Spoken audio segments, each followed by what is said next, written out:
số kia thì dâu cho cả thiên chỉ là rồi nó cũng cần phải thiên chỉ nhưng mà giờ mình đang thiên kia không là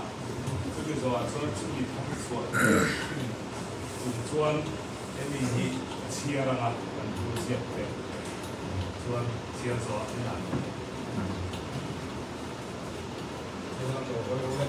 làm ăn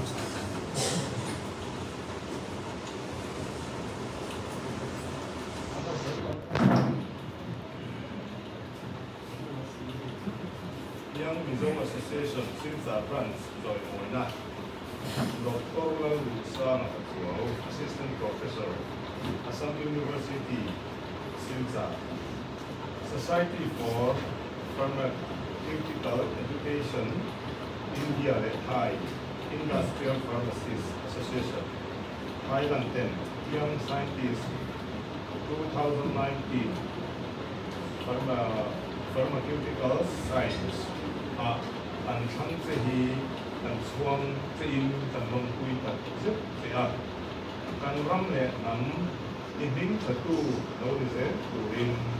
tu sắm mặt sang đầu anh là thế hồi nó xong à điền lọ na ông à cá sợi mấy cái lọ chuan đào ra mấy anh đi profit để cũng xong rồi đi sang xong President and Assistant Secretary in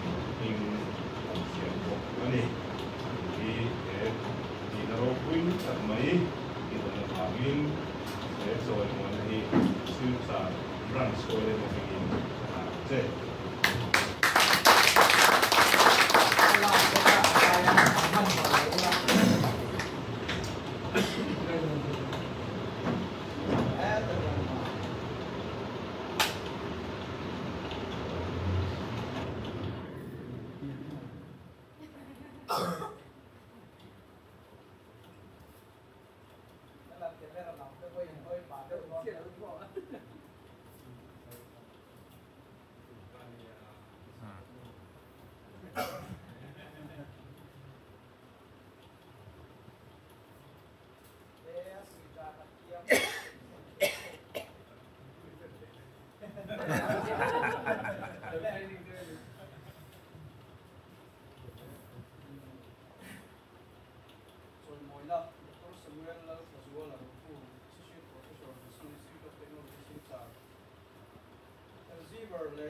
Stanford University USA in world top 2% scientist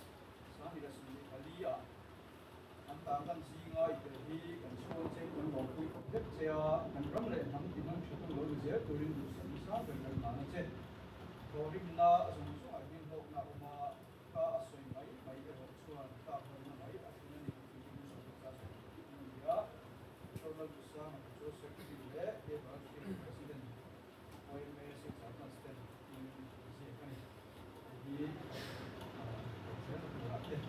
Yang masuk naik nanti, nampak lebih nanti.